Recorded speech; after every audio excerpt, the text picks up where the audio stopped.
total vacuum, so the doorway gets sucked in.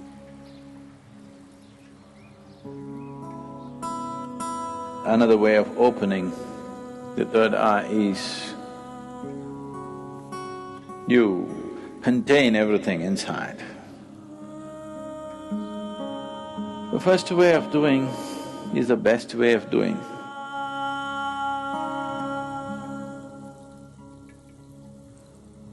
The most significant aspect of Shiva is that he opened his third eye. All the other things, he danced, he meditated, married twice, did so many things, that's not the thing. He opened his third eye. It's only for that we remember him even today. For that, even today, after thousands of years, we still bow down to him. Because there is no substitute for knowing. There is no substitute for knowing means. And there is no way to know unless your perception goes beyond your present levels of perception. Unless your ability to see is enhanced beyond its present limitations, there is no way to know.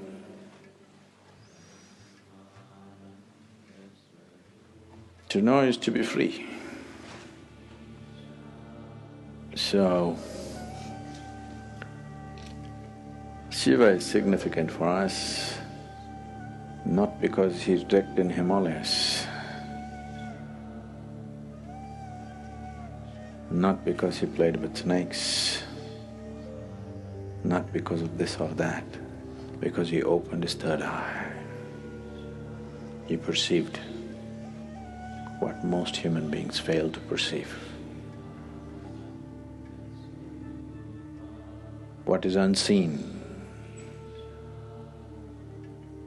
for a large segment of humanity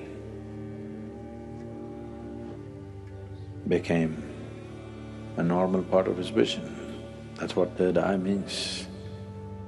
So people say, when Shiva opened his third eye, it was a fiery process, fire came out of it. Why they're saying fire is because within himself, he burnt everything that he thought mattered to him. He became like a fire chamber, like a kiln, that within himself he burnt everything that can be burnt, and then from every pore of his body, instead of sweat and blood coming, ash came out. Why? Shiva is always depicted as ash smeared. He didn't go about smearing ash. Ash came out of his pores. This is to indicate that he has burnt it all.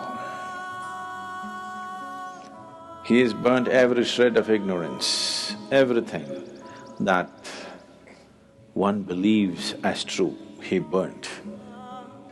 Because he burned everything and everything became ash, then this opening of the third eye could not be denied to him.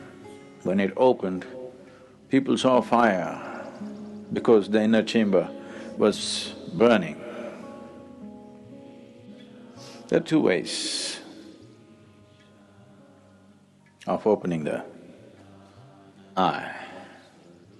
One way is the inside has become total vacuum, so the doorway gets sucked in and naturally has to open. The doorway becomes limp and falls inward because there is nothing. He simply burnt not only his thought, not only his emotion, not just his relationships and possessions, he's just burnt his very being. The individual being is completely burnt out into the total vacuum, so the door fell inward. and it's open. So people saw fire because it was burning still.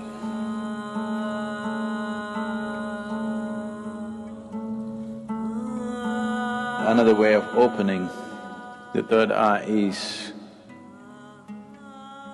you contain everything inside.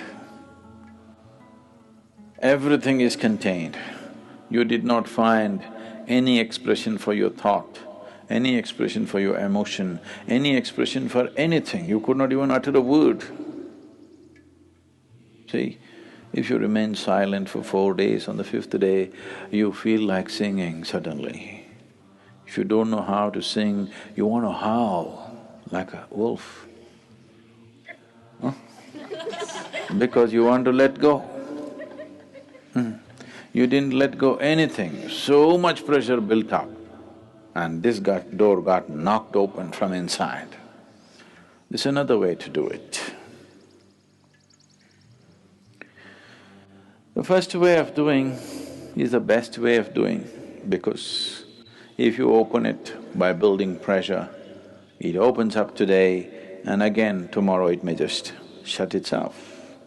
Or before enough pressure builds up and this opens, something else freaks in you and you run away, yes? Because the pressure builds up in such a way, if you have to hold it, you need… because you don't know what's happening, it looks like torture. It looks like 7th degree torture. If you're putting yourself through the whole process, then definitely your mind will ask, what is the point of going through this torture? Because it's a lot of torture. Not letting a single thought find expression, not letting a single emotion find expression, not uttering a single word, not finding expression to a single opinion that arises in your mind, single idea that arises in your mind. Oh, it'll burst you somewhere. If you hold everything intact, this will open, otherwise something else will freak. But you are a little… you're diplomatic. You believe in the middle path. That means you don't wish to get anywhere. People who believe in the middle path, they're determined not to get anywhere in their life. Middle path means just your comfort zone. Neither this nor that. Either you become empty, the sheer power of vacuum will open it, or you build up pressure in you, it'll burst open. Two ways of opening. Middle path means you are a professional bullshitter. Really. Full-time bullshitter you are, not professional. Profession means they do it only part-time, right? They do it only certain times of the day. It doesn't matter where you go, you do your own stuff. Middle path. Middle path is a way of not getting anywhere, and after some time thinking, this doesn't go anywhere. Right now you're walking on the street, suddenly you found a big rock, there are only two ways to go, either this way or this way. This way a tiger is growling, this way there's fire burning. You think the best thing is middle path, that is to go into the rock. Obviously this is not going to go anywhere. This will give you good exercise for some time. If you try to go into the rock, it's a good exercise, really, it'll build a lot of good muscle if you take the middle path. It's just that you don't go anywhere.